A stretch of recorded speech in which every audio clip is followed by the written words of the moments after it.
There you are. Okay, great. Welcome back to Senate Economic Development, Housing and General Affairs, and we welcome our second council working on our housing arena. Well, Our primary housing council, Cameron Wood, we welcome you. And we're gonna walk through our housing bill as it stands now and check off what we're okay with, and hopefully we'll be in good shape. And then once we see the CHIP new language, we will drop it in and we will have a final version that incorporates the CHIP. That incorporates the CHIP language. So and we're gonna go through. And then we're going to also go through because Thank you. Keisha's proposals, which we will probably at this point need to look at as an amendment and more fully discuss next week, and or we can look at them when we get a housing bill on that, which we have a lot of vehicles for an opportunity. Right. So we have, I believe, draft 3.1 on your desks. Tom, I just said that we will, once we get the CHIP piece, we'll pop it in here and then we'll have a draft 4.1 or 5.1, whatever we end up. So this is an act relating to housing and housing development. Cameron, it's yours. Let's walk through this and check off what we're good with and what we're. That works. Right. Quickly, Heidi, do you mind letting me in? Oh, I'm Is the sorry. Zoom up all good? I got it. I lost internet for a second, so I have to bear with me as I get set up here.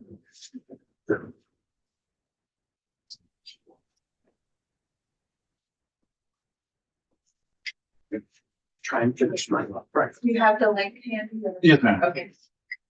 I am there. I'm just having to get to the bill and exit out of the few things.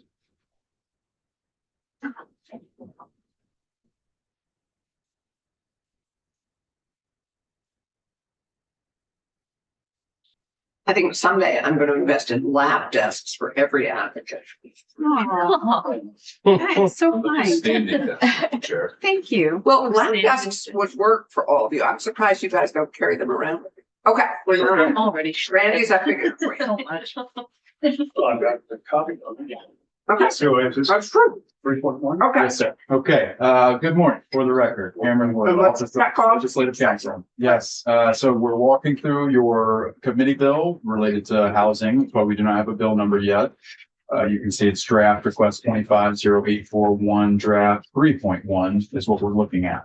Now, there are changes to the last draft that we walked through. If you recall, we did a walkthrough of 2.2 on Monday. There were some subsequent discussions that we had about adding language, and you've had testimony over the week that I've incorporated. So the changes are highlighted in yellow.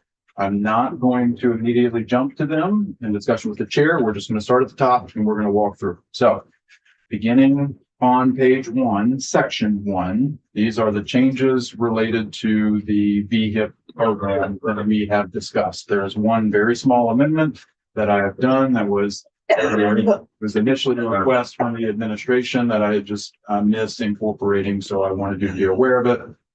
But as you all recall, the primary changes to VHIP here are doing away with the 5-year forgivable loan. So moving forward, it would only be grants for 10-year forgivable loans. And then for the 10-year forgivable loans, we're removing the requirement, and this is going to be on page 4, removing the requirement that a landlord lease the rental unit to one of these individual of one of these populations, and allowing the landlord to move to simply a fair market rent.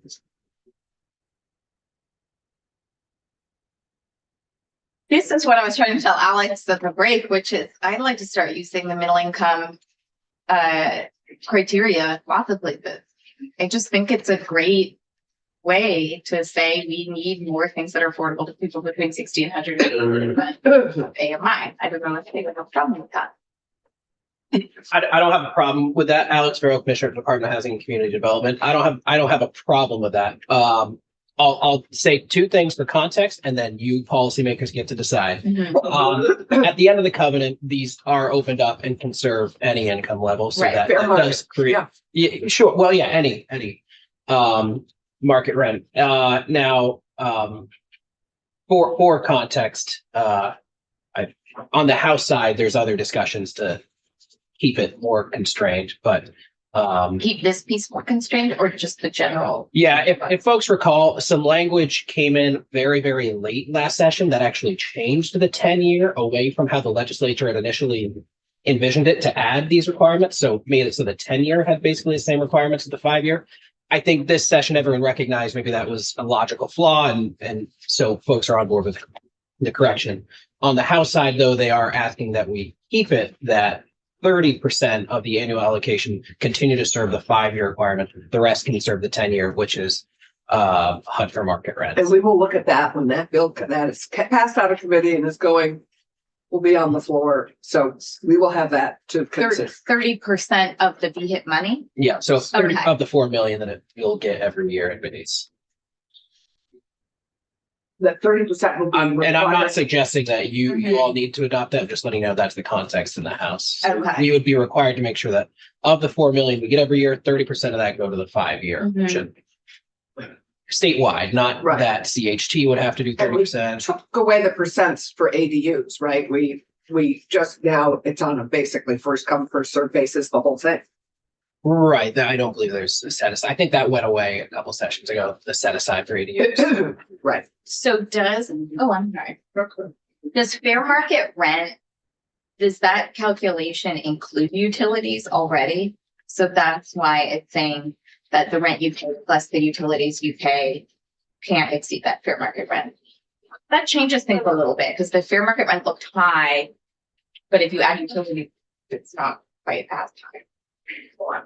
Utilities come from Canada is much higher. Yes, right. That's true. Very happy. Just a question on this repeated use of the HUD number to calculate the area. Is that used for anything else other than what we're using it for that would have any impact on anything? Utilization of fair market rent Yeah, in other programs that we have. Correct. I'm seeing people around the room nod their head, so I am probably not the best person at this Correct. point with my limited experience here to tell you exactly what uses it, but Chris Donnelly at Champlain Housing Trust. That's the rents that people that have, vouchers, Section 8, okay. Receive, receive that. It's a fairly common I thing. was gonna say, I think the most common. And Senator, one of the reasons we tied the 10-year to that is to try to utilize more of those HUD vouchers because we underutilize here in Vermont. okay. The only change that I've made in this section, bringing us back to the bill, if you move to page 5, there was a request in a separate section where it's amending that the department shall forgive a prorated amount of the forgivable loan. And it was just a change that I missed here, but it is a policy change, so I wanted to make sure. Okay. Okay, other than that, no other changes to this program since the last time we walked through. Madam Chair, you want to pause here? Keep going. I want to, are we okay with it? Are we ready to check it off? So can Yeah. I take like 30 seconds? VHIP's a very popular program. It's got a waiting list. It's, it would be well utilized, if there were more money attached to it. Why the changes?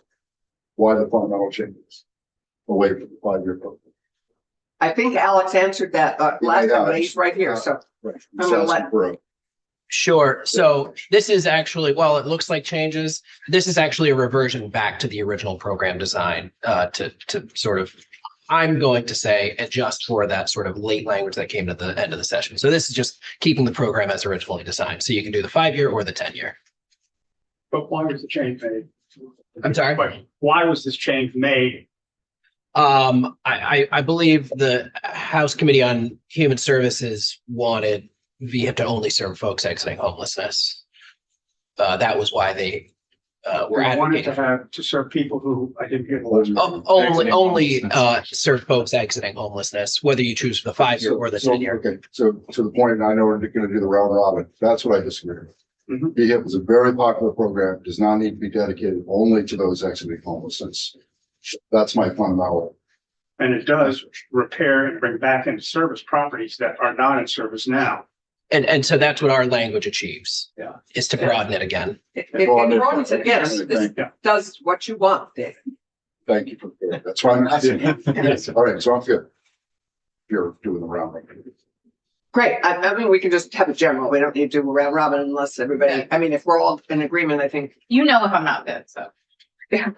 Oh, no, really? We're all pretty clear. Okay, Okay. one, I think we're set. We are on But- we're on page 6. Yeah. Moving Oh, in. so my one question is the money piece. Yeah. So this is already in the governor's budget at 4 million And it is appropriated in your bill as well at the end. at the end. So we do all the I appropriations. added for both the VHIP and the section we're moving into, I Right. added the recommended appropriation from the Right. administration. And so there's no change from the administration's recommended. Yes, sir. No, So page 6, moving into section 2, we have the manufactured home improvement and repair program. And if you all recall from a previous conversation we had, this program currently exists. It was, you all enacted it in session law and have funded it.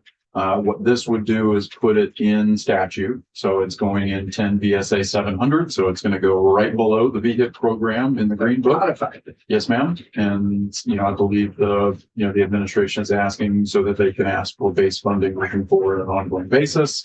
There really is no change from the program as it was designed in session law from what you have here. The projects here, there's 3 different types that can be funded.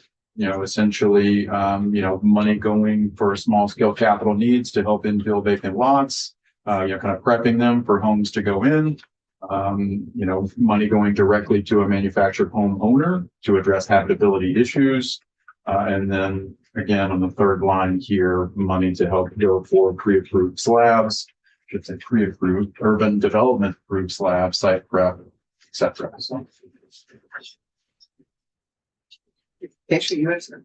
No, I mean, I'm working, hopefully, like I'm pinging Alex and Sean again about the community that is left out. That we wouldn't do a statutory change to help them, but we need to write that letter.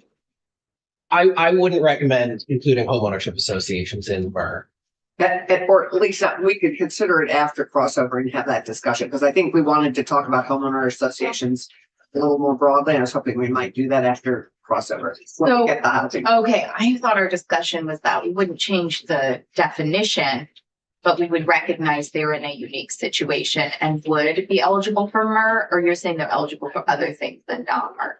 I would need to think, I need to better understand what they want to be eligible for. Mhm. I I think think they there's came a up with 3 acre, but 3 acres, so that is an issue. And I think that's an issue across the board, not just for Right. home So parks. that's why I thought it was sort of a bigger conversation. We'd have it after crossover. sure. It is. And in a homeowner association, each individual owns their lot. So if there are things they need to do to improve their home, which is what this is geared for, or they can borrow against the equity that they have. Our folks in our mobile home parks don't have that option. So I don't want to take away, this is only 2 million a year.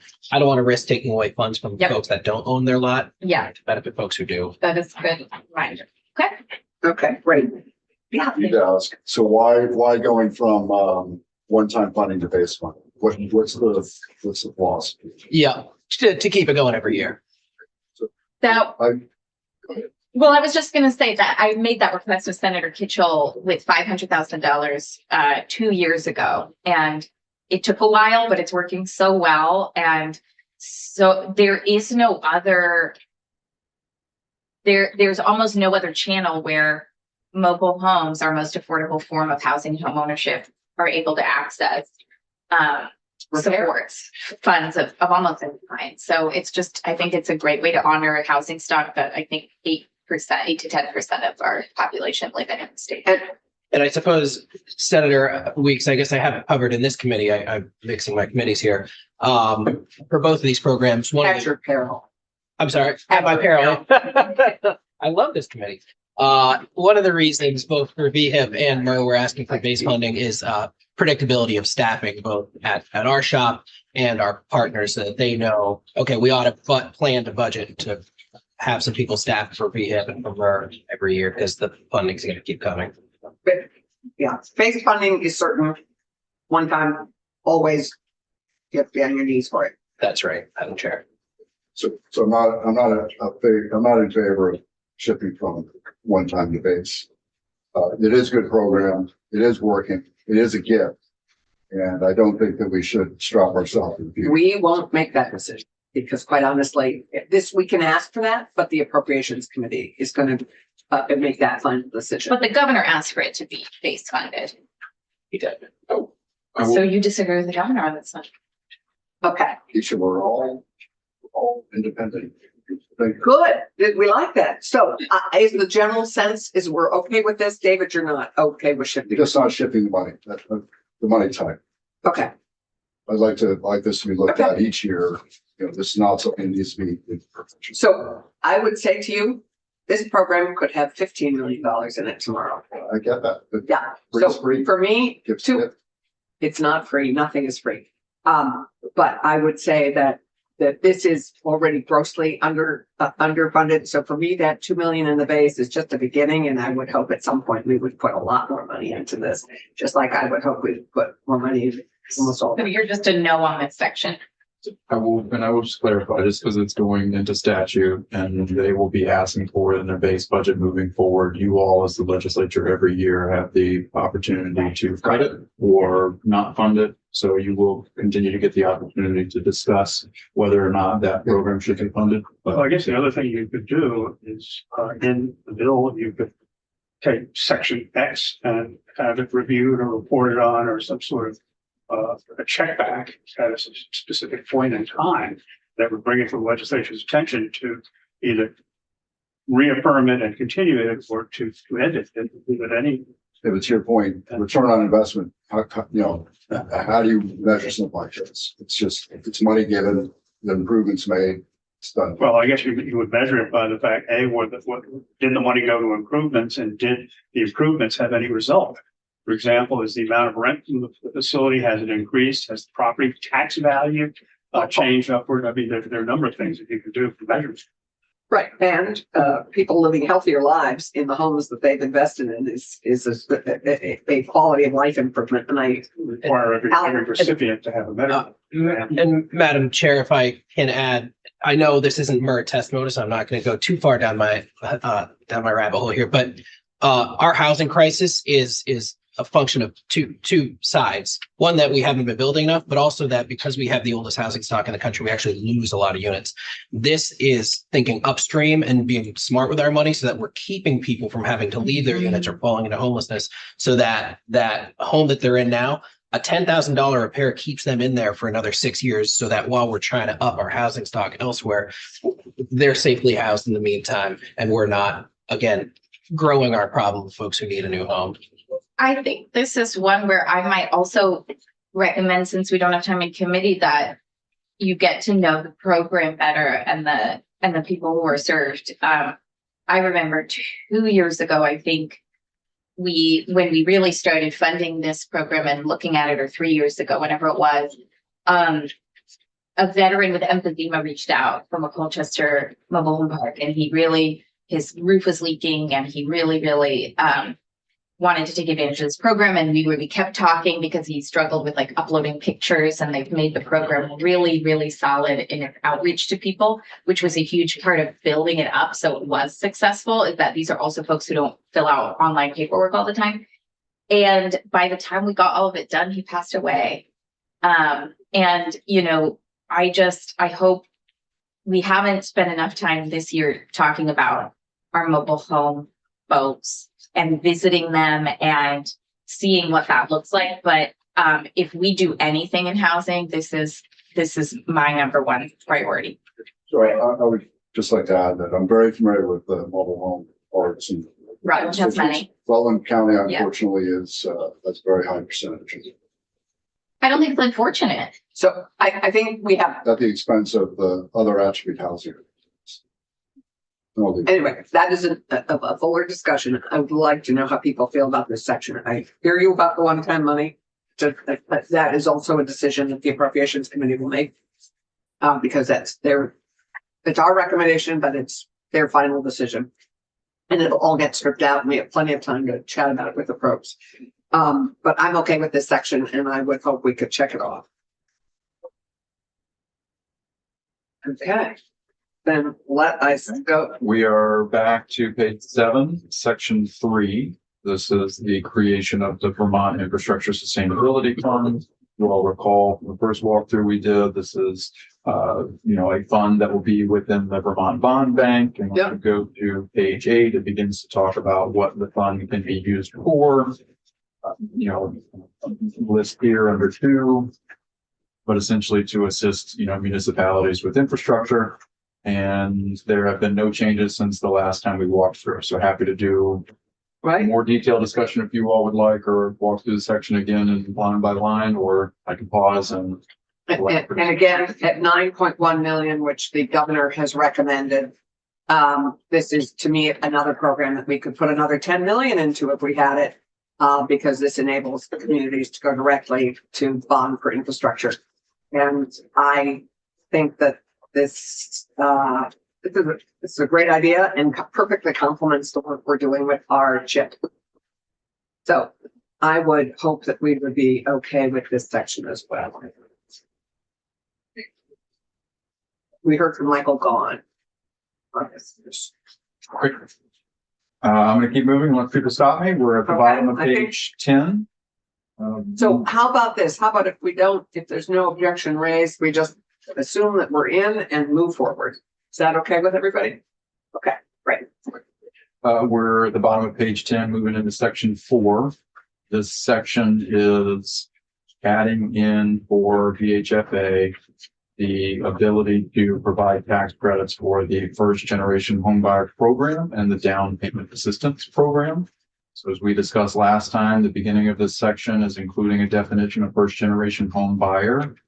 This program, currently exists, has been funded. And so this is taking the definition from the session law where the program was created and moving it over because this is going in statute. And then subsequently for the remainder of the section, it's giving VHFA the authority to issue first year credits, 250,000 for the first generation homebuyer program up to 1.25 million. And then for the down payment assistance programs, and this is going to be on the bottom of page 12, it's time limited. So we're just adding an additional 5 years onto the authority that they already have. So fiscal year 27 through 31, up to 250,000 in first year credits per year for down payment assistance. And given that Chad had just walked in the room, I'd just like to add, this continues to finance first time home buyers, the down payment assistance program as well. Correct. Yes. Yeah, Chad Simmons, Vermont Housing Finance Agency, it would extend that tax credit that funds the down payment assistance program another 5 years. So we have 2 pieces to the down payment assistance program. One is the first time homeowners and one is first generation. Yes, the way it's written right now, it would kind of create in statute, as Cameron had mentioned, the first generation down payment assistance grant in this housing tax credit program. Do you have any experience with how often people who might otherwise be deserving of being able to use this program can't because of the strictures of its structure? Say that again? In other words, are we discriminating against a lot of deserving people by putting them in these boxes that may or may not be valid or useful? For example, because a person has been foreclosed and doesn't have a home, it could be because of their bad financial management or use of substances or a whole bunch of other reasons other than something the state should be subsidizing. So in those situations, it would have been the parents of the person or people applying for the down payment assistance grant. So essentially the goal of this, and I should back up and say this program was modeled after a national program that was proposed in Congress a number of years ago. So if things were to happen at the federal level, we could align that our current program with that one. This is essentially to try to target grants to allow people who have never owned a home or whose families are in this maybe situation. have been in situations where they lost their home to get a grant to allow them to be able to, As get a housing. portion of the grant, federal, are contingent upon using this. No, we just Small modeled the state money. language, after a proposal, that was proposed in Congress. And home ownership is a key piece of breaking the cycle of poverty, right? And Absolutely. and empowering families in capital investment. And it's critically important to growing our economic base and empowering Vermonters. We also, I don't think it boxes anybody out because it also has the opportunity for first time home ownership. Both these programs were designed to enable people who haven't been able to afford homes to now be able to afford to buy a home. So I feel really strongly about these programs, and I think they've been very successful. Yeah. Dave. I recognize they're very successful and I fundamentally support it, but my question is, there are federal programs, and I'll ask my colleague from Franklin to potentially correct my language, but there's the GI Bill related to housing, VA bill. It's something to do with it's credits or discounts, and again, I don't know exactly. I'm not a house financer, but the point is that there's an obligation. There's a give back to receive a gift, to receive a credit. There's a give back, and in this type of program, I don't see that except you are incentivizing home ownership. I get that bit, but there's no obligation created here. And to me, I always bristle with that. Why in one hand, do we ask for national service to qualify for a federal program? But in this case, these are. What's the give? You're saying the give back is your service in the military. Okay, so there are first time home buyer tax credits and things for people who don't serve in the military. It's just considered a public good federally and in most states to help people buy their first home. Okay, I get it. I'm just, Yeah. it's my first reaction. Okay. It's, So, yeah. Is your thought, David, that, I mean, when they sell their home, because the average, well, has been, as I recall, Maura has said that there's been, as they sell their house, isn't there an expectation of some return? It's not revolving at all. This is just the down payment. Oh, So right. this would be, Pretty this would be kind Oh, of on the the buy down? demand side, rather than the supply side. In some of our Got it. other programs, we do have the revolving nature of it, but Right. this would essentially just be able to, so all the home buyers would need to qualify under federal qualification standards and lender qualification standards to be able to get this, the mortgage and to be able to qualify for. And at the moment, it's up to 5,000. The down payment assistance grant It's up to for first generation is up to 15,000, and that can be scaffolded and added onto the down payment assistance that is offered through our first time home buyer program. And That'll then also be used with other home buyer programs like the shared equity program as well. Right. So this is meant to be aligned with other housing programs that exist. and the shared equity, David, does No require. return of any kind. This is a straight grant, correct? It's a straight grant. The first generation home buyer is a straight grant. The first time home buyer program is repaid either at refinance or. That's what I thought. Mhm. That's what I meant was. Oh, I'm sorry. Yes. So the first To time, go to David's point, there is a return. Upon point of sale or Of some refinance. portion of it. And correct, that's the for, buyer. yeah, so the Doesn't cost first time home buyer down payment assistance is a loan, a forgivable loan of 0% that they would get when they purchase the home and receive the mortgage. And the loan is paid back That loan, it's 0% loan would be paid back upon sale, upon sale, correct? Yeah, but that, And again, just to clarify, there's two programs Right. we're talking about. right. Okay, one is a forgivable loan that's paid back at the time of sale, and that's one first is, time home buyer. correct? that's first time home buyer. Right. The first generation is a straight grant of up to $15,000. Correct. Okay, so how are people feeling? I'm very supportive of these two sections. I think we've now had hundreds of people who have taken advantage of both. And I mean, the first time we enacted for the first time, like 2017 or 18.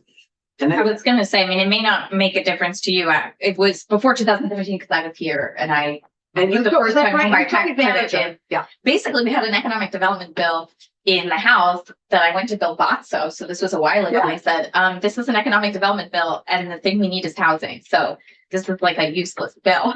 So we start to do something about housing. We put the first time home buyer tax credit in there.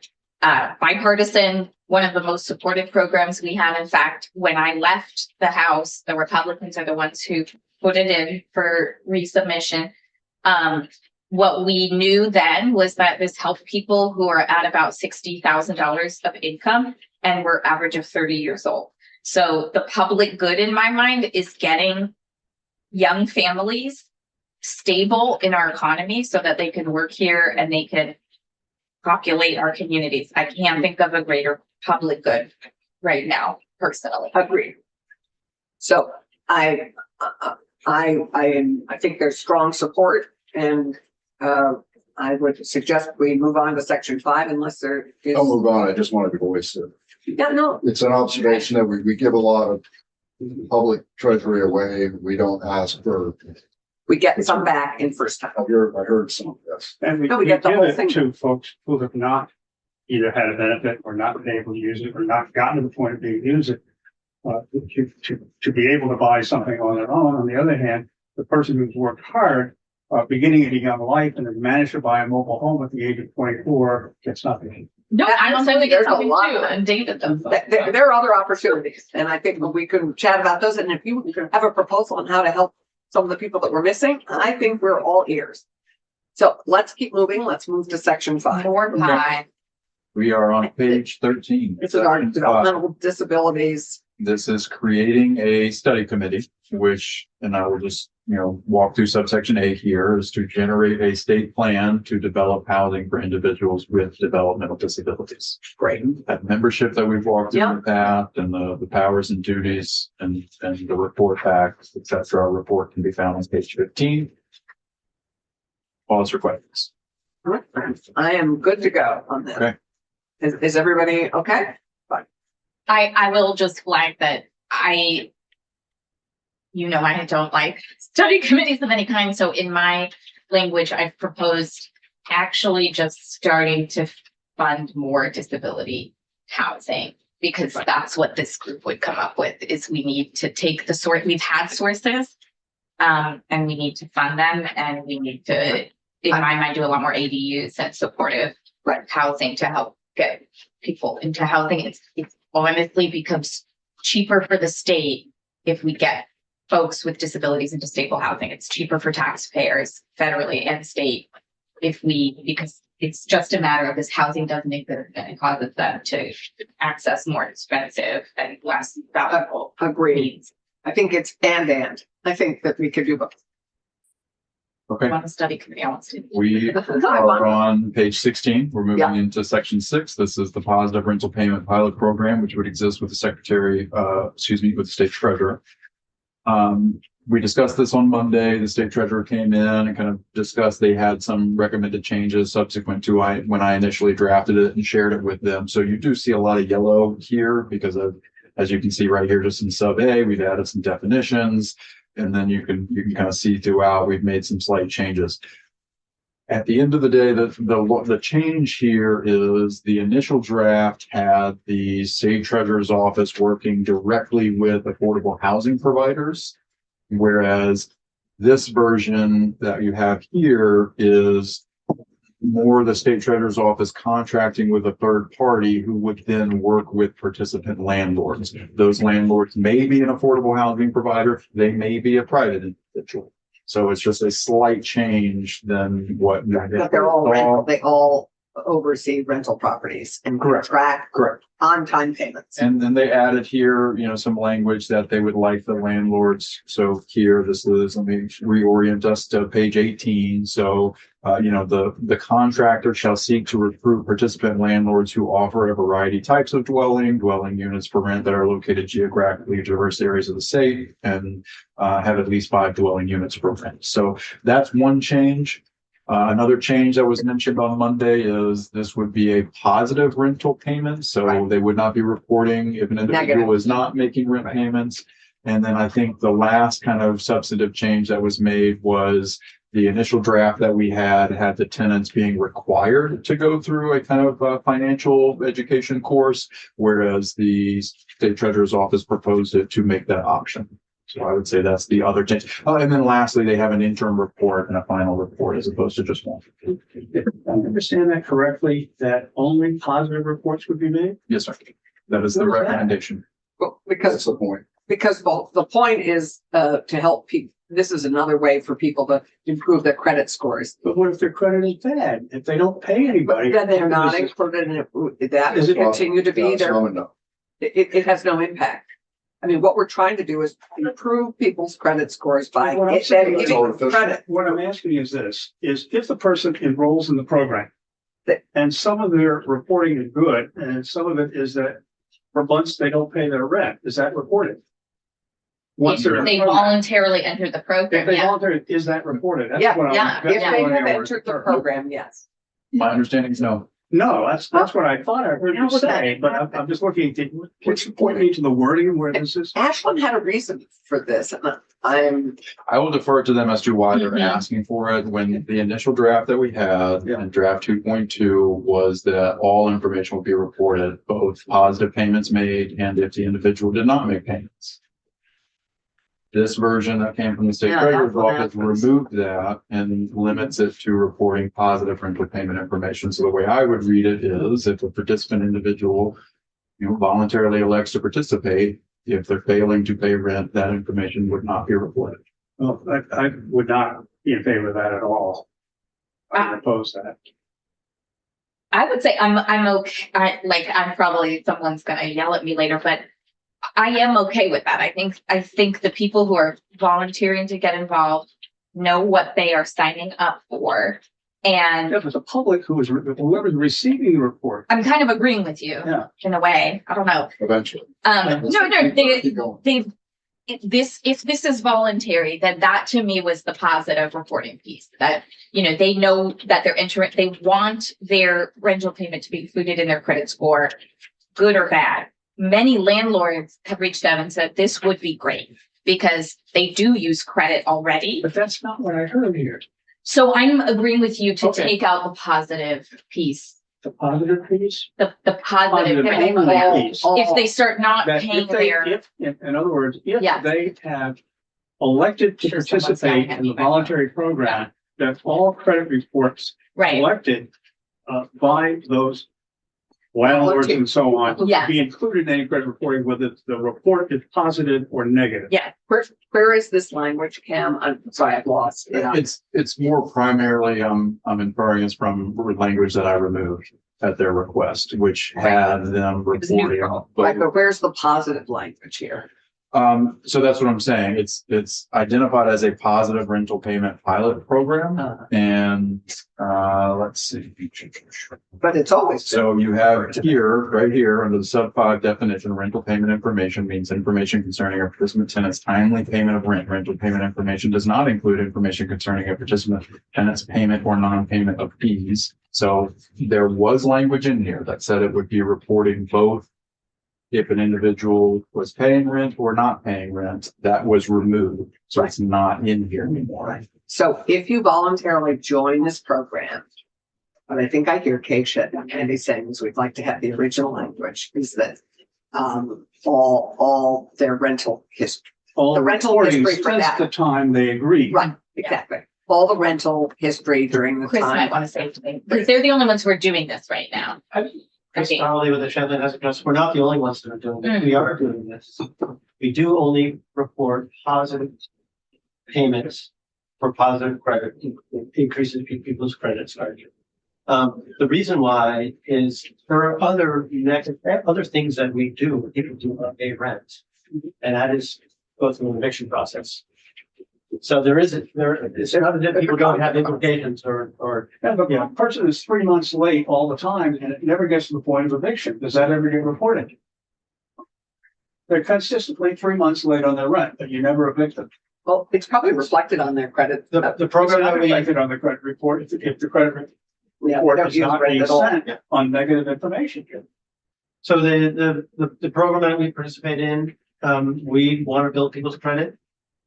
We have other mechanisms to to. But if you're Do the reporting only applications. positive credit information, you're misleading the banks who may be relying on that information So they as won't to have, how regularly that person meets their obligations.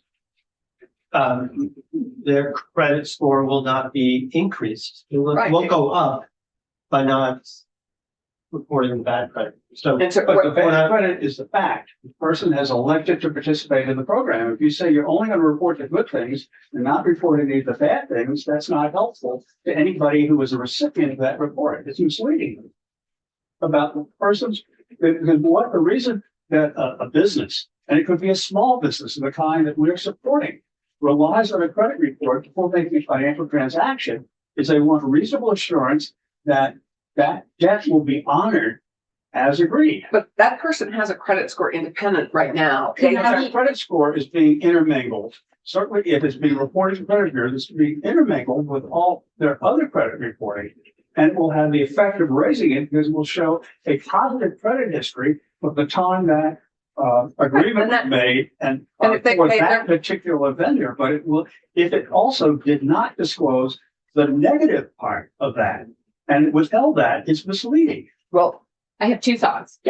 One, I think I have an adjacent concern to Senator Brock, which is if we're inviting people who aren't a sophisticated nonprofit to start doing this, do they have to manage that it's only positive payments that are reported? Do they have to go in and negate the late payments so that it doesn't show up on their credit score, or the system is designed to only show positive payments? So that's one. the system's designed, in our instance, the Okay. vendor that we work with, the system's designed that. Okay, could you then take someone out of the system if they start making Yeah. late payments? I think that would be, That's what happens. Yeah, That's People- what happened. People are removed. Okay, so I think I would feel then to thread that needle is if they, after they voluntarily join this program, if they fail to pay it in a timely fashion, they are removed from the program.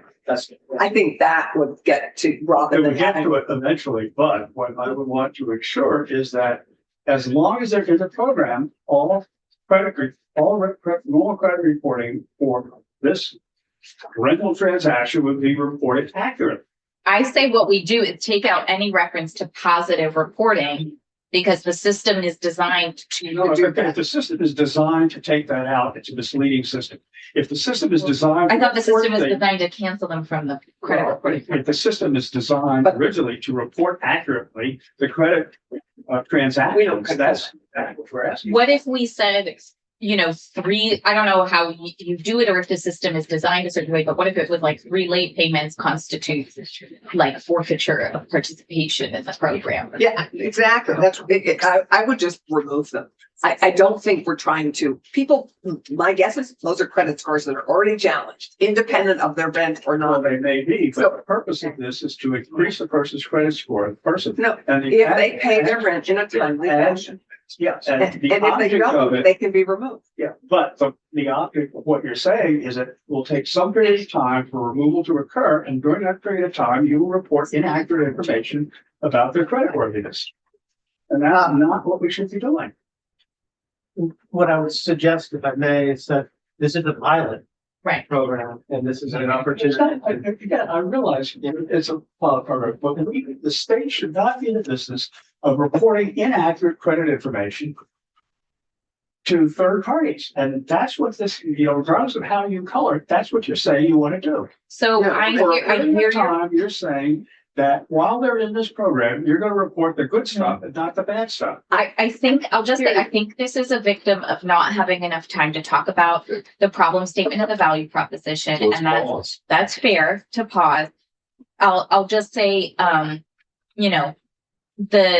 the landlords or housing providers that have come forward to talk about why this is beneficial, forget even love CHC, but forget nonprofits, just landlords, is because right now, credit scores are not as valuable a tool as they could be for someone's ability to pay rent on time. It's usually the first thing people pay, and then they figure out how they're going to pay the rest of their debt. And if But this happens, that's medical- great.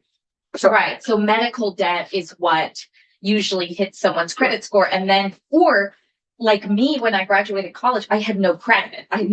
So it would be nice if I could show my rental payment that I am So I good. entirely agree, would entirely agree to go forward with that. What I'm saying is, Mhm. do not deliberately fail to report the bad stuff. Right. And report only the good stuff. Okay. What if, can I just add my last point? Yeah, because which I have a is- recommendation. And we can maybe get a landlord in to speak about this. The landlords were excited about this in the future because they need an easy way to do this themselves. They can then say to somebody, hey, if you pay your rent on time, I can join this program and help you improve your credit score. And that's a win-win for both of us, because then I know I'm passing someone on who can pay their rent on time, because now people don't give references that have any information in them. So to me, it was like a net As I positive say, for all I'm housing. happy to support it if it's honest. If Right. it's not honest, I won't support it. I think we should pause on this and maybe we can tack it onto a bill after crossover. We can either that, or we can move forward with it with a language that would remove people if they don't pay, that would at least keep us, and then we could do, after hearing maybe a bit more next week, we could do an amendment to it to No, answer your no. concern. Just pause. Yeah, We that's- need, We I need can't do some that. solid test. can I recommend someone who I think would want to speak to this? Is actually Corey Parent. Who? Corey Parent, your old district Yeah, mate. yeah, sure. He saw us take this up 2 years ago whenever we did it, and he said, gosh, that's really great, and here's why. Okay. And- No, I agree. Yeah, Okay. yeah. So So with can we every, add him to the, so we're gonna remove it from For the now. draft. We will put this in, a possible amendment, after we hear a little more Tuesday, Wednesday. Okay, and Corey and whoever else we would identify. Mhm. I still believe it would be better to be held the whole bill than have it amended. We don't From have my that own option. experience. I know, we don't have that I don't option. have the time. And the pro tem has reinforced that to me in the hall. Okay, Okay, we So- are down to page 20 then. I mean, the alternative is leave it in and keep an honest, unbiased report of what actually has happened. And report the crimes, good and bad. So we Sure, could- how do you want to word that? Because I So agree. I- So I don't want to word it at all. I want to pause. Okay, so If we're the ninth not, hour, the ninth day. okay, but we also have this in the original language. I think it was the 11th hour. I figured our friend, former Senator Parent was listening. He's available to zoom in if we wanted to hear from him on this right now, which is kind of how things, David, how do you feel about that? Would you be willing to hear it from Corey? Or would you rather just pull it I out think and we have a few review? other issues to go through. Yeah. Yeah. Okay. Let's remove- 11:25, 1 hour from now, we're Yeah, yeah. here. So let's remove. thank you, Corey. We will have you. Okay. So We're gonna remove, and Corey, if you could be available Tuesday or Wednesday, we would love to chat with you. Speaking to. I know, right? It's a hybrid situation, right? Okay, page 20, we are in the housing and public accommodation protection. Okay, so the next few sections, as we've discussed, these would be adding into the protections in the public accommodations and fair housing statute for the state of Vermont, the classes of citizenship and immigration status. Nothing has changed since the last time we walked through this. I will answer a question from Senator Brock, who asked whether current federal programs and federal dollars, are they limited to individuals who are citizens or have legal citizenship status? And my understanding is, at this point, monies that flow to individuals, yes, they are limited to individuals who are citizens or have some sort of legal immigration status.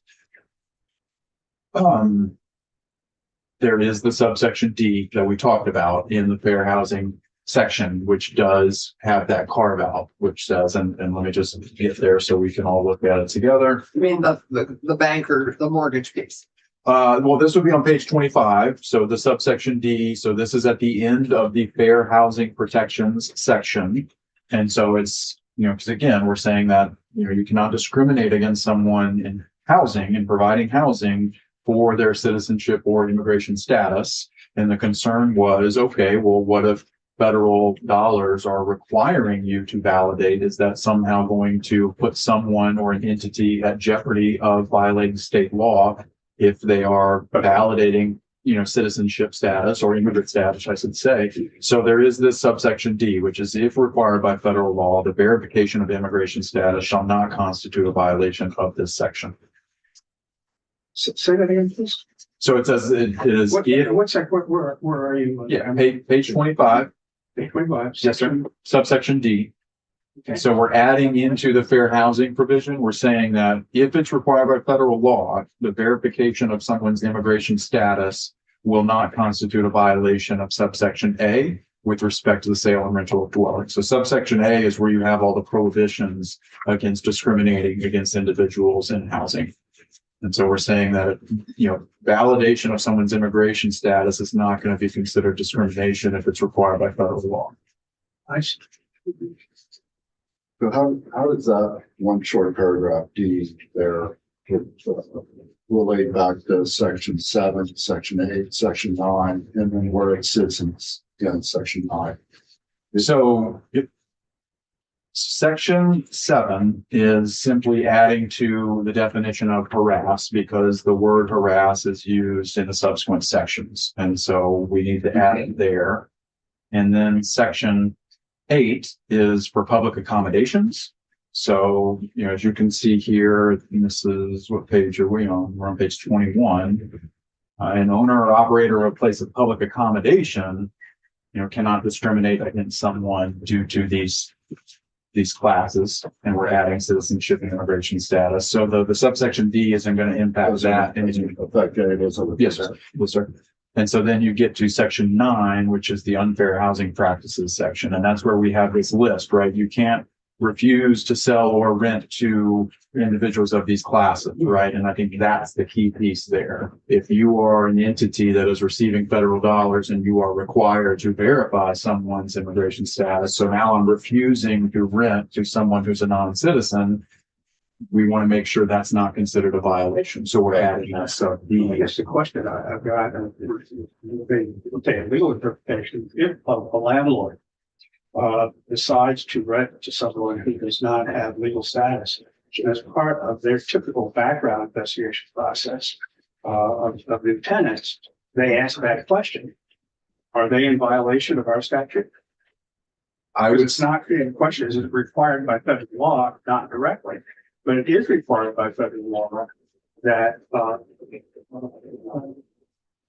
variety of other duties of reporting, tax reporting, for example, the source of it. There may be a variety of other things.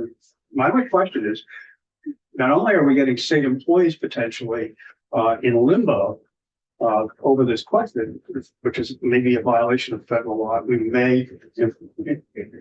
that may be extended to others. I just want to understand that. Are we creating a potential problem depending upon the degree that federal authorities want to enforce these kinds of statutes? Thomas? Sorry, answer that question. Yeah, Cam. I don't know that I can answer it in a way that may be satisfactory. I'm not aware of a circumstance where, I guess let me back up. I would say it this way.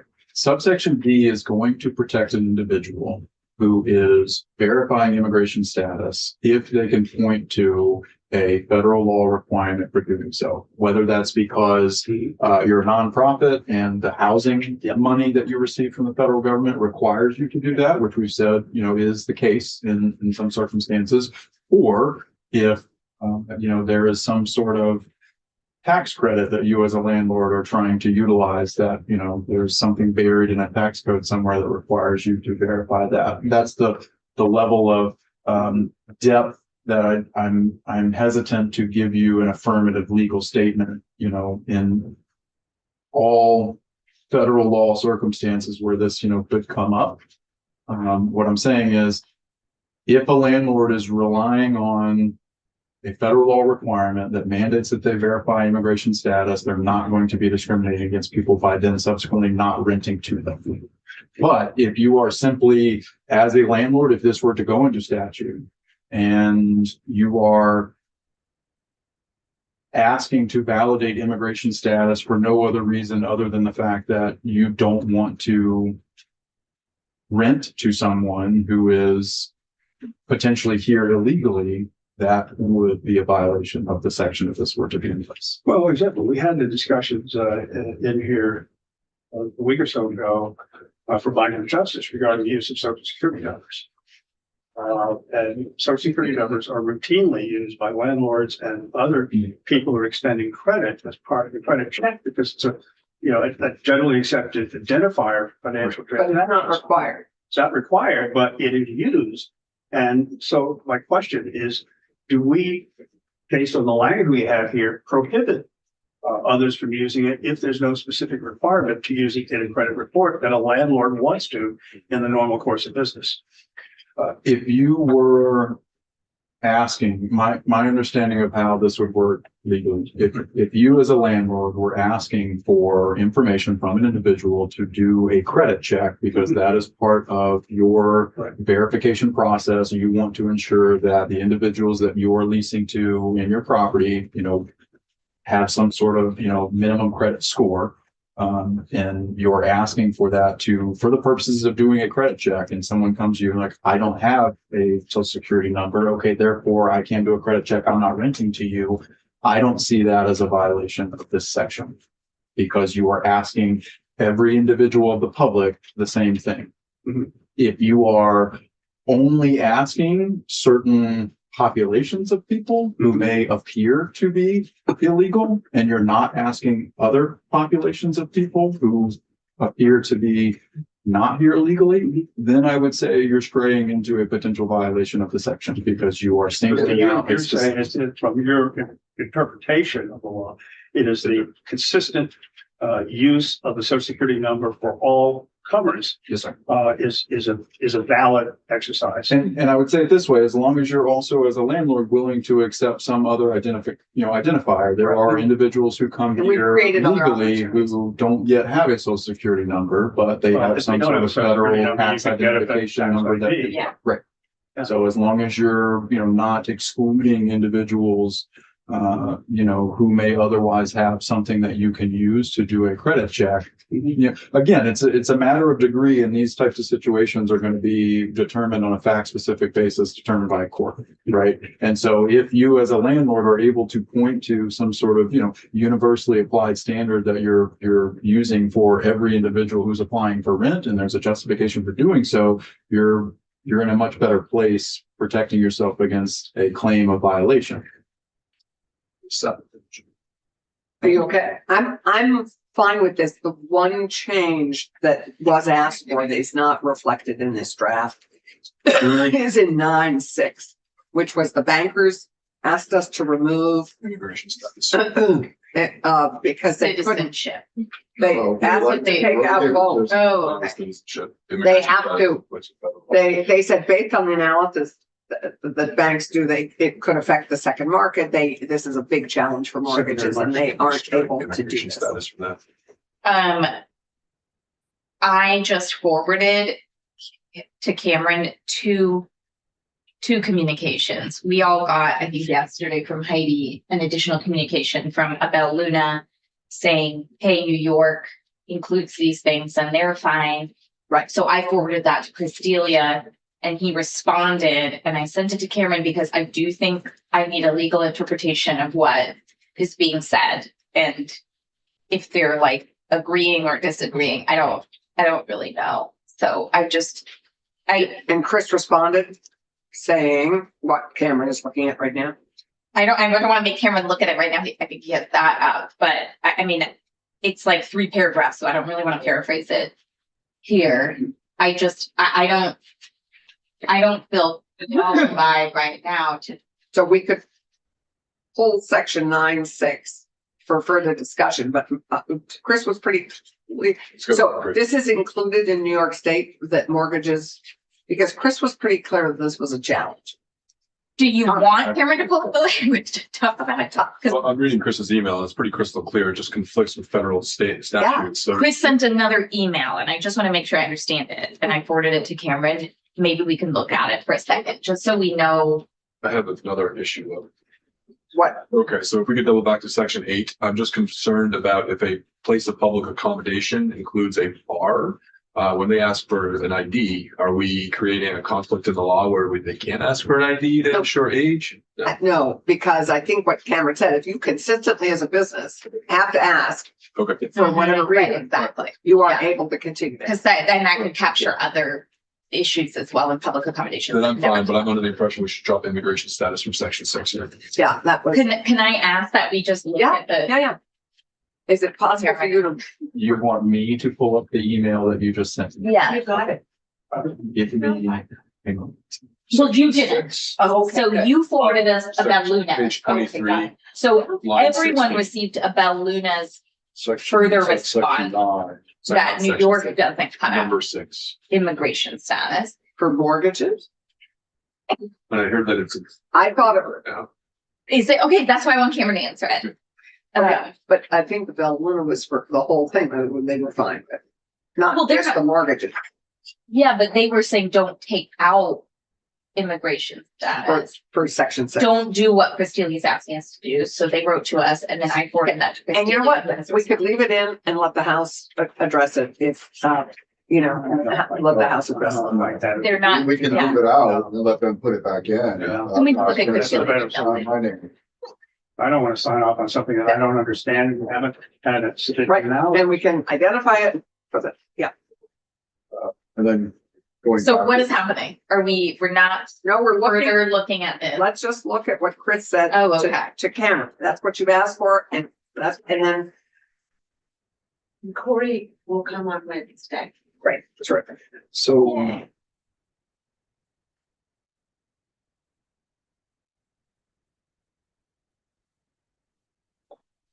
And that may be just, this is based on me reading an email that I haven't seen before at 10:35 on Friday morning. I know. Yes. Yeah. and so, Then Cam- If you just put it up, you don't have to be the one to interpret it right now. no, but we're asking him to interpret it as our lawyer. Before putting it up. The key thing I'm reading here is it says the secondary market, so this is from Chris Steele. Chris. Chris, I'm sorry, I'm discussing an email. Well, he's on that. As I stated, this is a quote from Chris. As I stated in my testimony, most of my banks do not portfolio lend. When a loan is made, they sell it in the secondary market. Right. The secondary market will not take those loans unless we can certify the applicant is legally here in the US. Right. This means credit availability will be impacted if the loan is denied because we can't sell or we discriminate. So I assume then that this is not a federal requirement. It is simply a question of in the secondary market, there is a requirement that certify self-imposed requirement, maybe. And I'll send this email to everybody. Whatever There may be a banking requirement to do that in order to make a secondary loan from bank to bank. Which, I think at this point, and I may, David, I would just submit that, I think it's a bigger question. So all landlords, not just the banks, the landlords, it's all about risk. It's all about whether you're going to be repaid, increases risk. that email did dissuade me from the opinion that we should drop immigration status to stay in compliance with federal regulation B, CFR 12 CFR 1025. So I propose we drop immigration status from this language. So from that's where, section 6. Yes. but that's So I where, would say the complete section 9, which is the bill section, not just the subparagraph. It's because it's immigration status. This is a minefield. It's just around the. I don't think it's a We want all the minefield. I sections, think- everything else is So fine. page 21 You're suggesting we Line- pause on section 9 altogether altogether. and hear either more testimony or let the House take it. I'm fine with section 9, but for I would drop, 6 there. I would, in each paragraph of section 9, I would drop immigration status. Keep Citizenship, fine. Okay. I didn't get that. Let's compromise there. Let the House deal with it. Great. Thank you. Sorry, take out all of section 9. No, no. No, no, No. just take out immigrant. immigration Immigration status, status, each that's all. paragraph in section 9. And then you're okay with keeping it in. Thank you. Okay, fine. You're like Switzerland right now. Appreciating you. I want to make sure in section 9, taking out immigrant status in each of the instances, leaving citizenship. That is the amendment. Okay. Thank you. Is that just for section 9? Okay, That's what I'm hearing. Right. Section 9 covers from page 21 to, Correct. okay, so make sure. Yeah. 25, page. Okay, so we're just looking at, okay. Great. Okay, cruising along. We are on page 25, moving into section 10. As you can see, this is titled Urban Appeals Study. So I believe the next two sections are Ellen's area. You've walked through them. There's no change. This is updating the. This is just the changing the study. date. Yep, changing the date for the LURB Appeals Study from January to November. Right. The next section is the manufactured housing piece, which you all walked through. I believe it was on Monday. No changes here. Moving into brownfields. So everybody's okay, What- moving along? What's right? We're on section 10, the manufacturing housing by right. Yeah. Section 11. Okay.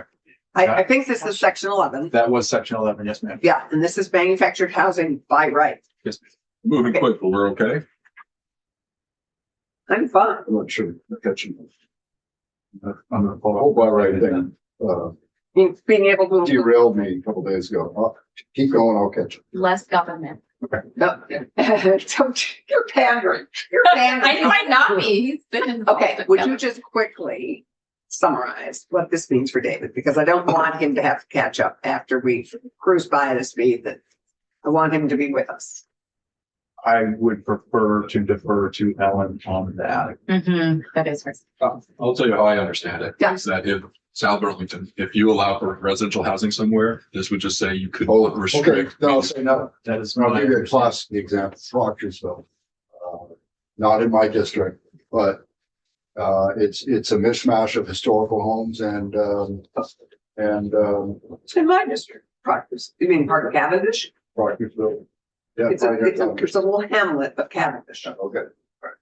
And I submit that the community should have the option to dictate, again, almost like a zoning. What is applicable in the community, what isn't. In Proctorsville, it's a classic example of historic house, mobile home, historic house.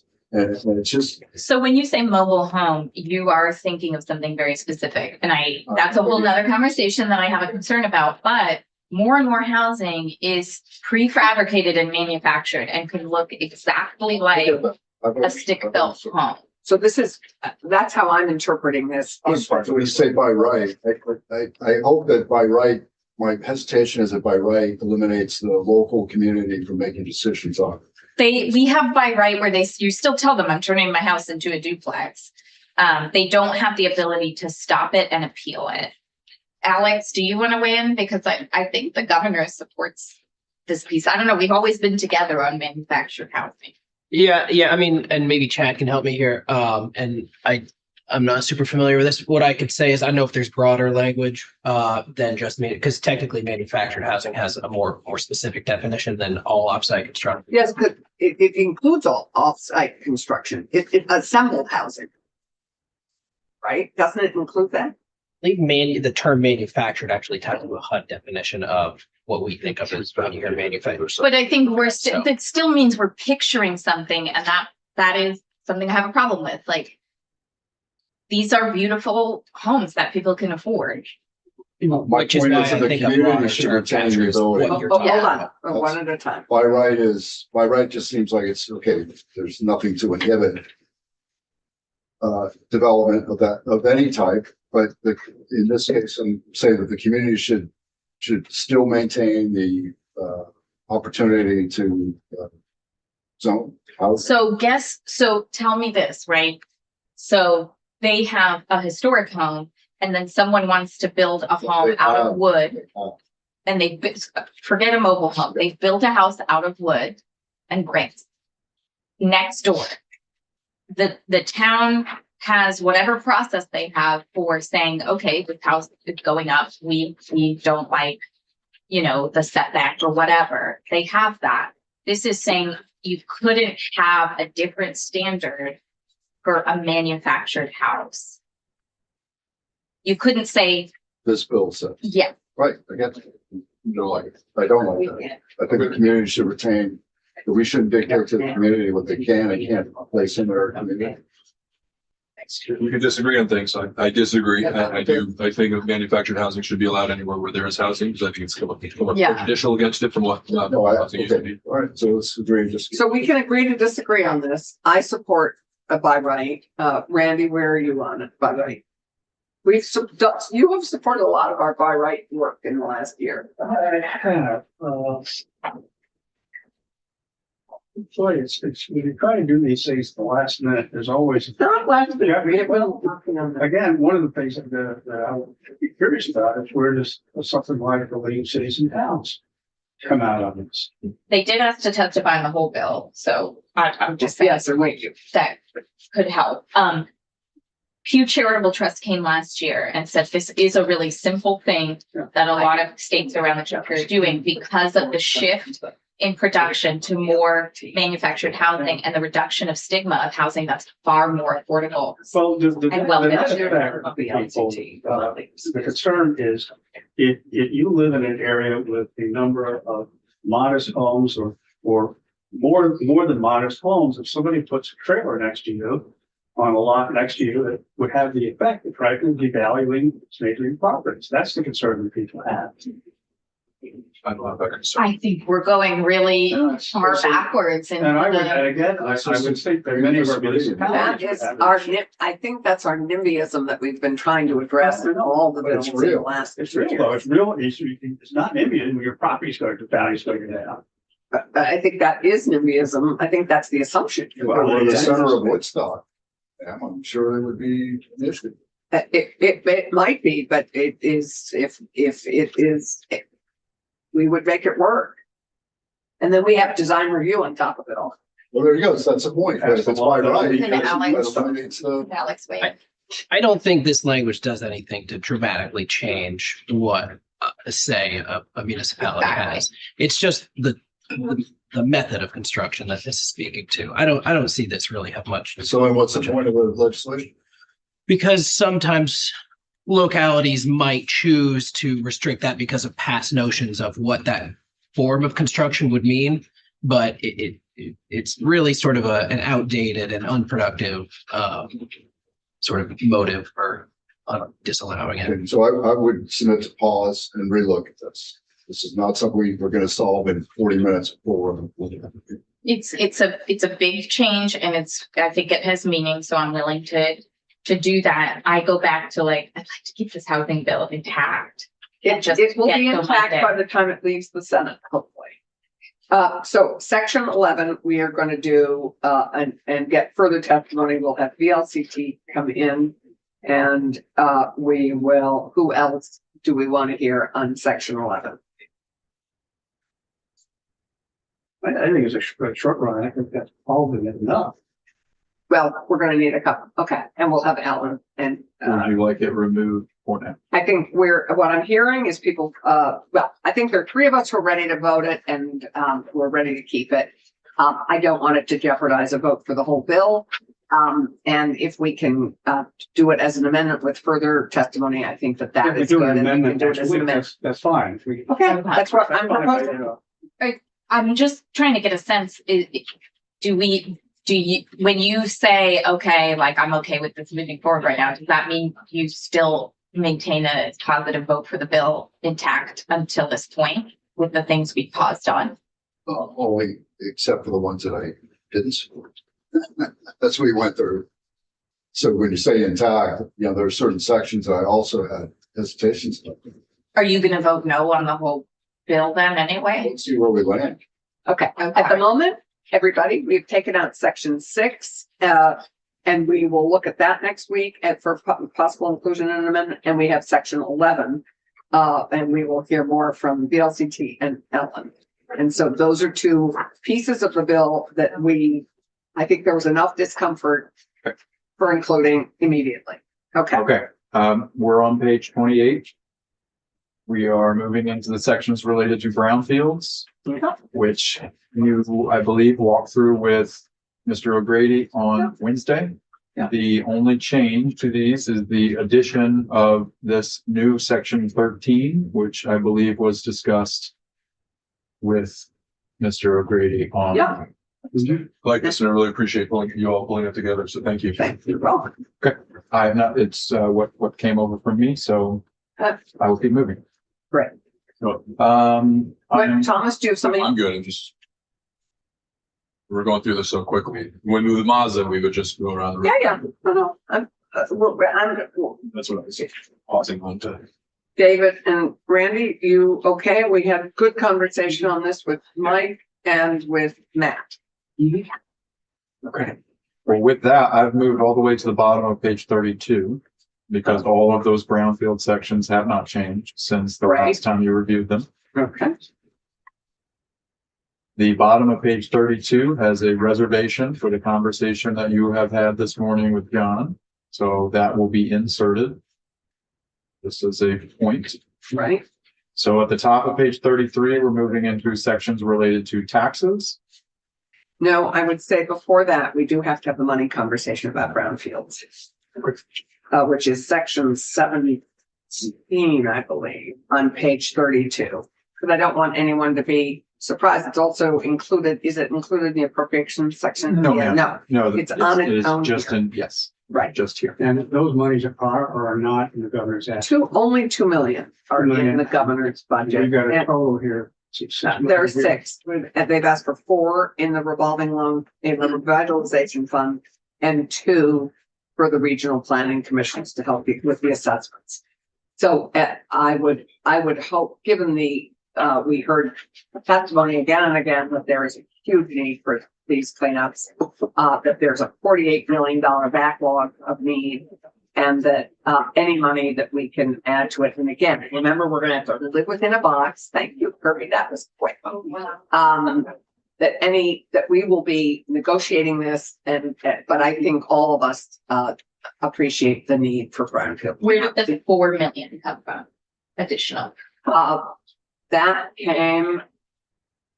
That came from my suggestion. Having heard the need, I thought we needed to triple it. to increase it. No, 2 million is to the RPCs for the assessment language, and there hadn't been that I think is essential to help Be our great community to do be that. able to tell our colleagues when they ask what this is for, to say this will allow us to add 512 new houses or whatever.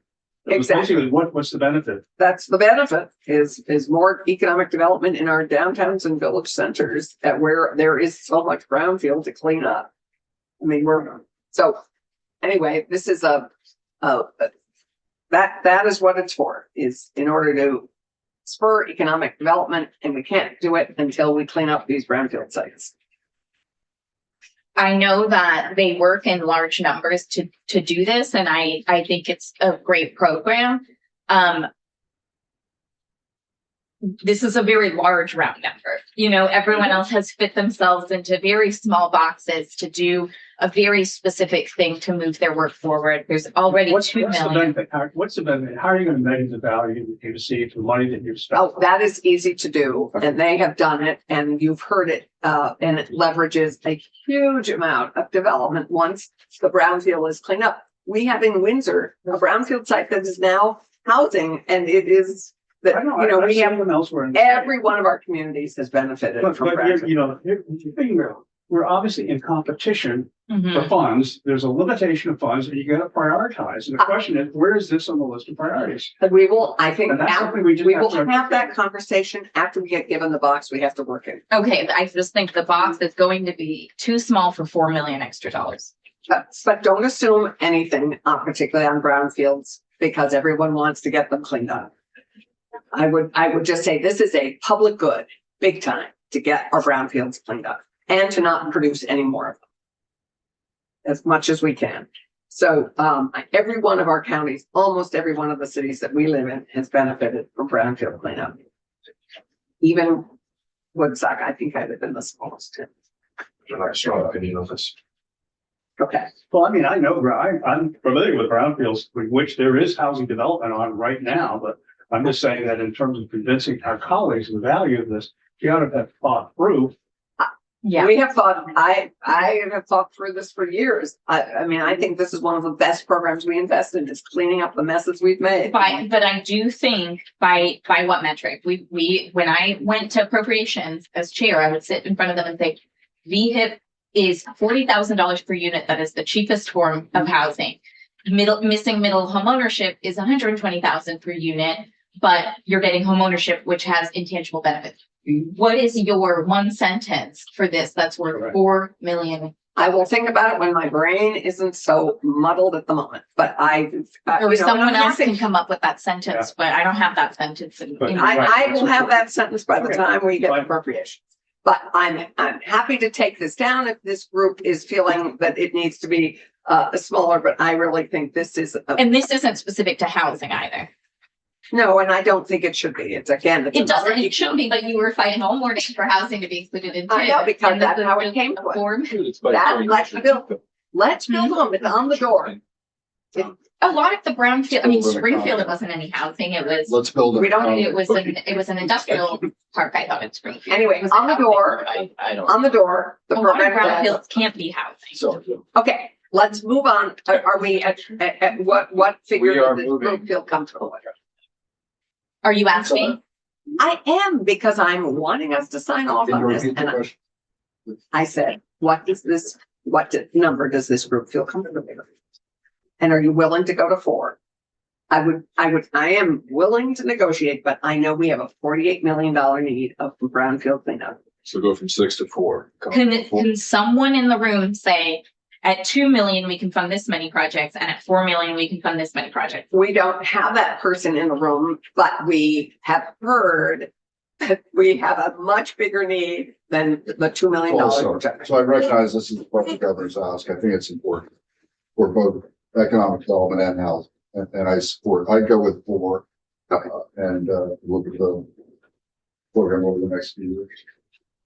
And we will work, I will get the measures because they Yeah. have them and they're very well overseen. A&R oversees them, ACCD oversees them. I know, but we have to be confident in I will be the, confident. the value statement. These are the other things that we could be funding. Right. I will be ready So for what's the next But- best alternative? So if you can So- articulate that. We will be If able- somebody- thank if our very best alternative comes up over the next several weeks, presumably this bill will come back, let's tell it. Yeah. And we can always amend it. So we're landing on 4. So how we're landing on 4 is that, do I thank you? Okay, Chip will be dropped in here. And now we move to Kirby. Now we move to the tax proposal and I would, Well, Cameron was gonna do my pizza. 10:57. okay. Your pieces are new for us. I think we need time to look at them. I'd love to review them quickly if we could. But I also would like to finish with what we have at the moment before we do that. So, We don't have a significant amount left. okay, can we just Careful finish saying that. what we have here? Sure. Perfect. I am booked in Ways and Means right now. So I've got 5 to 10 more minutes. Okay. So this is our ADU proposal, right? The section 20 is related to federal taxes associated with continued care retirement communities. This is the Wake Robin fix. Okay. The continuum of care community. Yes. Great. That's section 20, and then section 21 goes to, or I should say, section 21 and 22, or Kirby has walked through this language with you all on the path associated with the accessory dwelling units. Yes. So those are the 3 sections which Right. Kirby is the best in our office to speak if there are any questions. Right. Use your 5 minutes. Okay, I would turn to Kirby and to go for the gusto here. If Kirby could join you to just chat about sections 21 to 20 and 22. Okay, section 21, 22 are the same concept. Section 21 is the statutory purpose because what we're talking about is a type of property tax exemption that's going to be a value freeze. And there needs to be a statutory purpose for for exemptions like that. So we have a purpose, and the purpose is, the purpose of the exemption is for certain new construction improvements is to incentivize those activities. Right? Mhm. Okay. And Because, so, correct me if I'm wrong, Alex Farrell, but we have a lot of take up on VHIP to go to Keisha's concerns about developing, the ADUs are perfect for those with developmental disabilities. ADU pickup is a lot slower. It's been more sluggish. And we're trying to incentivize, this is for 3 years, just to see how it works. But this is to incentivize the development of ADUs. That was all accurate. Can I clarify, is it 3 years that you don't recognize the increment increase, the value increase, or is it? It's for 3 years after it's been completed, because it gets reassessed, obviously after you do an ADU. And so this is an incentive to encourage people to build ADUs in there. So where's the 3-year figure? Kirby, would you be kind enough to quickly walk through it? It's on page, Oh, it's on I page got it. 34. 35 at the top. I think it's right at the end, but just before VHFA. could you let me quickly Yeah, walk why through the don't you entire thing? Okay. So a limited property tax exemption, the exemption is for an increase in the appraisal value of a property, from property taxation by fixing and maintaining the taxable value at the property's grand list value in the year immediately preceding improvements in the following cases. And so it's limited to just these 2 cases. Property that's been rehabilitated or improved using a grant from VHIP, and construction has been fully completed in the previous 12 months. To avoid, Can we stop there? can we? Yes. Does that expose us or protect us from a lot of what we hear about in other countries where they just keep working on something? So you only get the tax break when the work's been. Yes, The, it has to be. the reason why I said the previous 12 months, Okay. one reason would be, let's say you put this into law and someone completed a project 3 or 4 years ago. They're like, hey, I can take that new credit, but no, you can't. It has to be something more recent. That's really the Yeah. reason to put that time limit on there. No, you have the opposite, right? Which is if you have a tax break that ends once the work is completed, or then you don't want them to keep saying, we're still working on it. Works Like- both ways. Works both ways. It needs to be Okay, great. completed, and it also needs to be completed recently is the gist of that.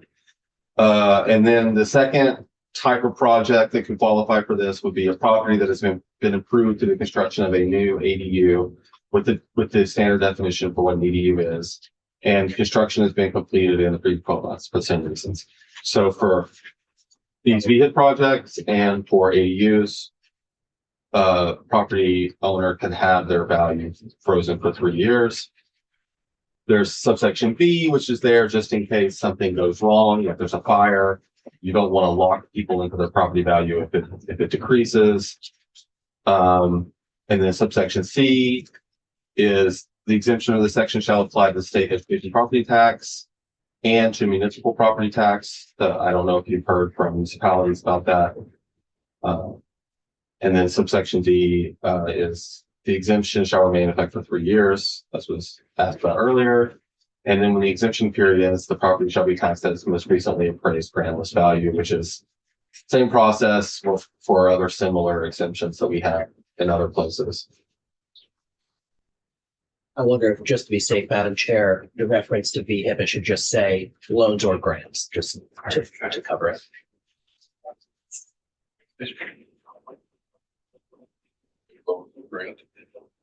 Sorry, where, Line 8 of page 34 of Division 1. right.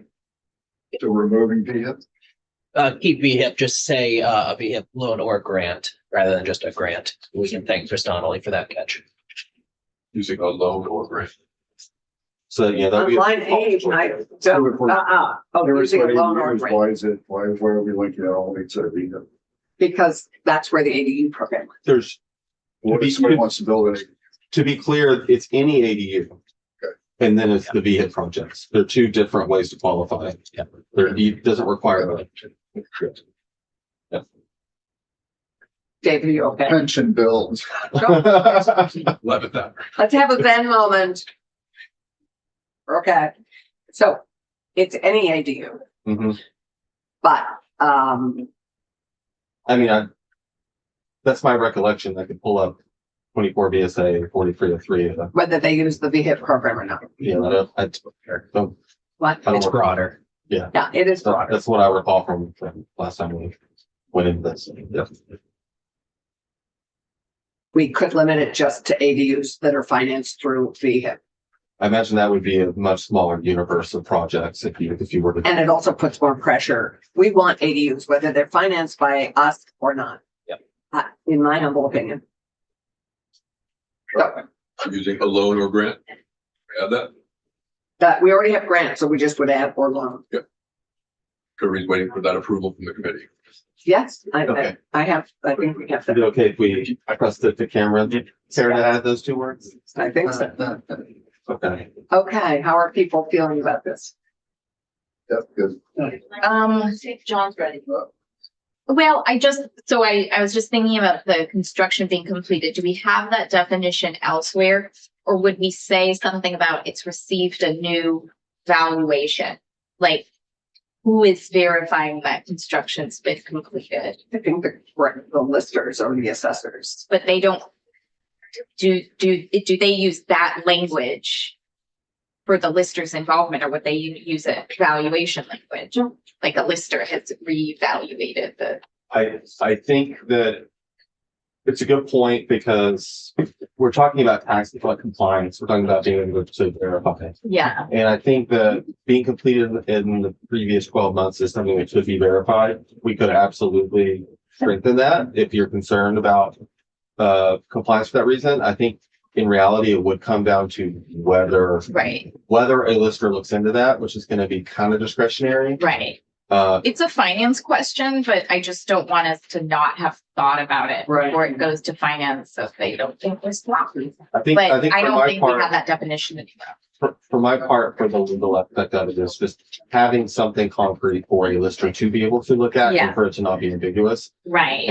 And I feel comfortable that this is something that they could verify. Mm-hmm. Could always be. No, because I just wonder if someone said, well, we did the work, but the lister didn't come. And who benefits or loses from a gap in that space, but that's a finance question. Yeah, I think it's fine, but we could add a sentence, as verified by the municipality or. For many property tax exemptions, the lister is the first level. Arbiter. They're the ones deciding whether it applies or Right. not and having to make that call. So the lister would be involved making the Mhm. call whether this applies. And their impetus is to get it evaluated as soon as possible and determine a sooner date for complete construction so that the property tax free swap isn't longer than it should be. I don't think there's a question about whether it's longer or not. It's like there's a grand list date every year. And so since this is for 3 April years, 1st. so whenever they first put the exemption on the grand In list, that calendar it'll year. be 3 years. So it's, there's not really a time, there might be a time I from the agree. taxpayer perspective, Right. of like, I want it sooner rather than later. Mhm. But the question of it going over under 3 years, I don't think it's. So if they finish it in December of the year before, it still falls under the 3 years from January 12 for months. 3 tax calendar years. Yeah. And that's why this 12 months specifically is because that's going to hit a grand list date. Okay. Okay. So do we want to add a language or let finance add it? About the verifying from, I don't need to add any language. I just want to make sure this is discussed in finance. okay, great. I think it will be. Great. Okay. Are we okay with this section? Okay, great. Okay, Cameron, take us home because we have labor chomping at the bit here. Are we trying to do that before? No, I'll chat as soon as we're done with this. I'm gonna Okay. chat. We're on page 35, moving to section 23. This is the VHFA offsite construction report, 250,000 to VHFA to further develop the recommendations that were prepared and issued in this report that came out in January related to offsite construction. So as you can see there, nothing's changed in this section. It has the specifics of what you're asking VHFA to further look at. That's in the governor's? This is not in the governor's recommend. It is an additional Chad, I believe it's an additional $250,000. It's in the appropriations section. Is that right? Is that right? It's got it's just in that section. It's got 250,000 right there, on the top of section Yeah, 23. it begins the first Yep. sentence. Yep. And Chad, would you like to just speak to why it costs that much and what we're it's part of what we're hoping to move forward. Sure. Yeah, the proposed amount of $250,000 would be used to cover the PHFA staff person that would be able to shepherd the initiative, as well as potentially hiring consultants and then supporting our other partner agencies like the Department of Housing and Community Development in pulling all of the required pieces together to be able to bring to you both a progress report and a final report, making recommendations on the questions enumerated in the. So that amount was our estimate based on conversations we've had with the partners on what it would cost to do this, the full scope of the report. Just a curiosity question. How come industry can't do this for us? It's in their best interest. Why does it have to be a government agency to basically compile industry perspectives? Chad? I mean, I think, and Alex, you might be able to respond to this as well, but I think the goal would be to both research and based off of our initial offsite manufacturing report and build upon that and answer some of the key policy questions. So yes, we would connect with some of those in the industry to look at both here in state as well as potentially across northern New England, greater New England, what might be some of the advantages we could take advantage of that exist now, as well as what potentially markets we would need to create here in the state. So it would be a combination of connecting with state agencies as well as industry. Are you looking at me to?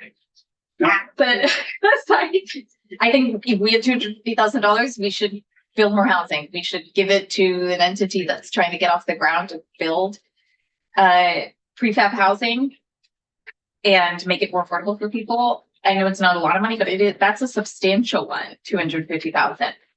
You want to kill it? Sorry, I was just trying to get a sense of Joan's timing. I apologize. What did you just discuss?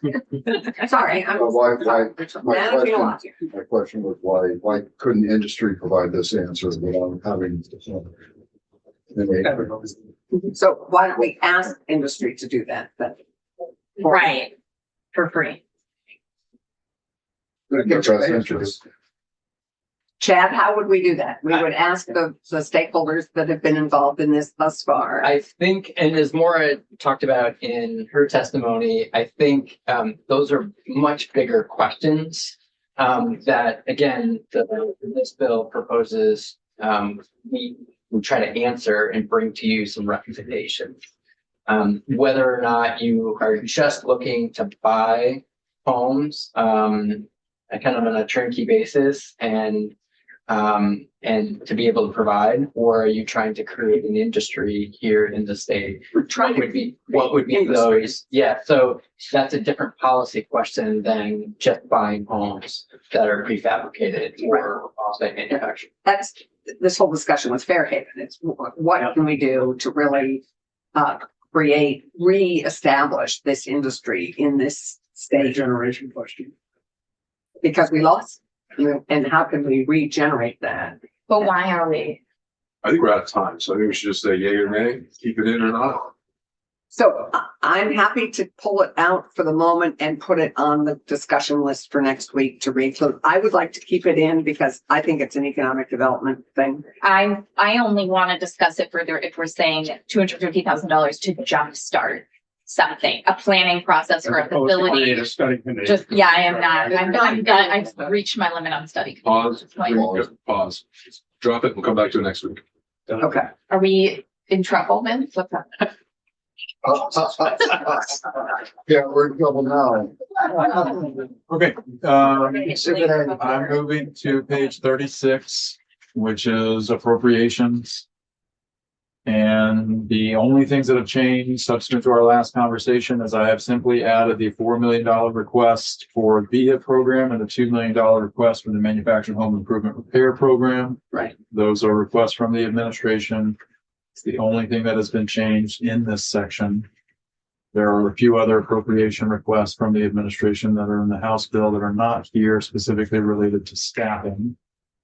But Right, those I are have not elsewhere. added them here. I can if you would like me to. So we have the, right, So the question earlier was whether this reflects what was requested from the administration for those programs. They're slightly under the actual request because the request also included money for positions, which is not reflected in your current draft. so there's, sorry, But they are in the House, correct? Yes, sir. So for example, you have $4 million for the VDIP program on the screen. They're also requesting, and I should say, and $2 million for the manufactured home improvement repair. They're requesting an additional $450,000 In total. for those two programs for 3 positions. That's not in your draft here. And then they're requesting $300,000 to extend 2 limited service positions for the Homes for All program. This is a general statement. That is not reflected here. I can add that in if you would like. no, I think let's wait and see what, let's wait and see the House bill. I mean, I don't think we have to include everything here. And there's also a lot that's going straight to appropriations right now. That's correct as well. But what we have done is included the VHAP, the Department of Housing and Community Development's ask in here for the VHFA that is subcontracted to VHFA for the programs that we have discussed. And we have the bond bank, we have the VHIP program, we have the MERS program, and we have the credit reporting work here. And There's an effective date that goes into effect July 1, 2025. That's the last section. right, so labor, I apologize for this, but we're going to John, so we have 2 choices. We can quickly review the labor bill that we have now. We have 10 minutes roughly. We have the floor is not going to be long. We could look, and John has been able to, and we could take out the pieces that we have taken out and looked at, that we'll look at. Madam Chair, in the interest of time, might I propose that we finish housing for now, have Cam to do these changes, pull that together while we take up that labor bill, which I think is practically ready to be moved out of here. Right, that's what I was going to Okay. suggest. I don't even know what the, So, finish housing. Well, he needs to. I pull it will make together, these yeah. amendments. So let's release him to go back. and we have to, and John has his piece ready to drop into our housing bill at the moment.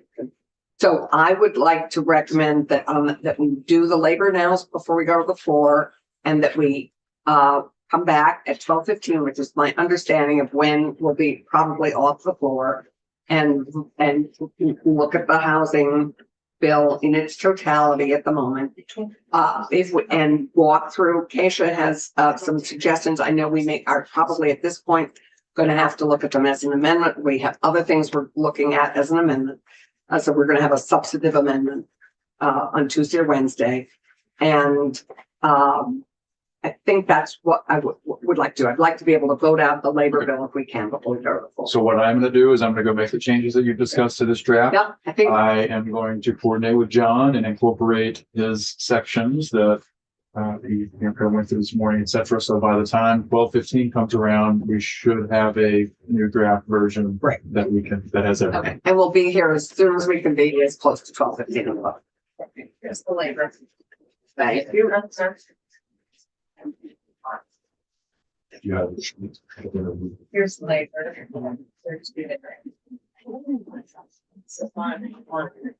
I got an extra one. All right, there are 2. Okay. Or you want to text me to say. Ken, thank you very much. Oh, he's my best friend. No, we're neighbors. Yeah, she's like a couple doors down from me. And so, yeah, he's going over tonight. Oh, really? I know. He's so nice. He's always, he was in the office. And they- Oh, no. Chad, I just- Yeah. I'm like, oh. Yeah. Did you want this on the screen? I mean, you will have a copy. I think we have a copy. Let's just walk through it. Because we have one more. Going back however many decades. And the D-cert, yeah. Okay. Just for clarity, it's just now is 0969, a combination of 05. Yeah. There's 0653, 0652. It's 652 and 654. It's not We- 653. 653, we chose to not act on any of those yet, and we did a pause on the entire draft. Thank Yeah. Okay, Sophie, we are yours. So So, thank you so much for this work and for getting back on time, and your teeth look beautiful. Okay, great. this 250969 draft 1.1. This combines, as you just touched on, this combines the elements from 652 that were agreed upon yesterday, which primarily were workers' compensation provisions, and then the two provisions from 654 from yesterday evening. And it has gone through editing, so it's a committee, it's ready to go. Great. So let's just walk through the sections just quickly. Yes, so section 1, 601, this is the definition of medical case management. This is again for the workers' compensation piece. Section 2 is the translation services that the carrier would be required to cover the cost to make sure that an employee understands their rights and can participate in their recovery through the workers' comp process. Section 3 is just adding medical case management services as a service that's available. And this would allow claimants to request case management services. If the carrier disagrees with that, I mean, they can dispute it. I mean, there's all kinds of procedural steps in here to allow the insurer, the carrier, whatever term you want to use, to challenge that. But again, the testimony has been that this has been being used successfully, and this just gives the claimant the right to request it. Right. And it already exists. And then section 4 is the penalty provisions for late payments, with a cutoff at 15% for the third or any subsequent payments that are late. Right. So it eliminates the higher tiers at 20%, or 25%. That was a compromise we made. Okay. And now we have D-cert. And then the late, no, it doesn't have the decertification in here yesterday because I don't Did we recall there was. not come to a landing spot on D-cert? Yesterday, we were gonna talk about an amendment. Yes, we're going to talk. Okay. We're going to do it as an amendment. Okay, great. So right now, section 5, this would allow judicial supervisors in the judiciary to organize and collectively bargain. And then the section 6 is the 250,000 appropriation. So the labor relations board to increase staffing.